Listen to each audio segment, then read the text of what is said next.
My favorite people because you're always fun to be around. You have amazing stories. You're so complimentary to everybody that you're around. You make people feel good that when you're around.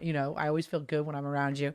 So, how did you get that way? No, just kidding. No, really, seriously. Like, tell us a little bit about yourself and kind of. Well, before we started just a few minutes ago, Rich and I were laughing and talking about where you grew up. If ever you're middle aged or older and you go back to where you grew up, you're like, oh, that's not how I remember it. That was a huge hill that I used to run down. It's maybe a 3-foot drop. Yeah, oh, yeah. And I go back to my home, and if you go to our bedroom, my brother and I grew up in, there were 2 twin beds in there, and then the floor space was about the size of that tabletop right there. All right. But that was normal. I mean, it was like you grew up with that kind of thing. And Sure. so, Where did you grow up? in Anderson, Indiana. Anderson, Indiana. Anderson, Indiana. Yeah. They've had some hard times.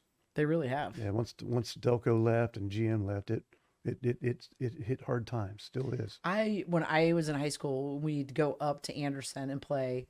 Isn't that where the TP was? Yeah, the Indian wigwam. Yeah. Wigwam. Yeah. I just always remember going up there. Oh, to yeah. see, and you'd see Yeah. that, and it was.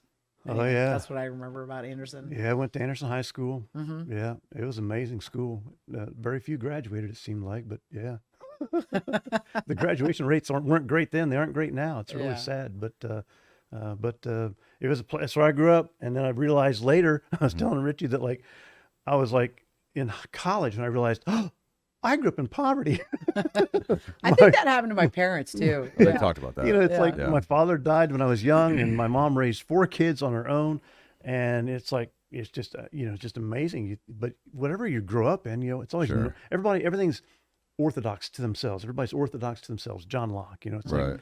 and so you grew up in that kind of environment, and you are thankful for everything that comes your way. So, yeah. And where from there? What were your next steps? Oh man, Johnson City, Tennessee, for 6 years, and then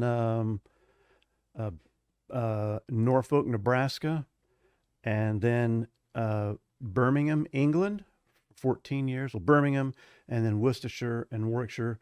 There you go. We need to tell people how to say it's not Worcestershire. Right. It's Worcestershire. All right. Yeah. Worcestershire, Warwickshire, and then back to Indiana. I never thought I'd be back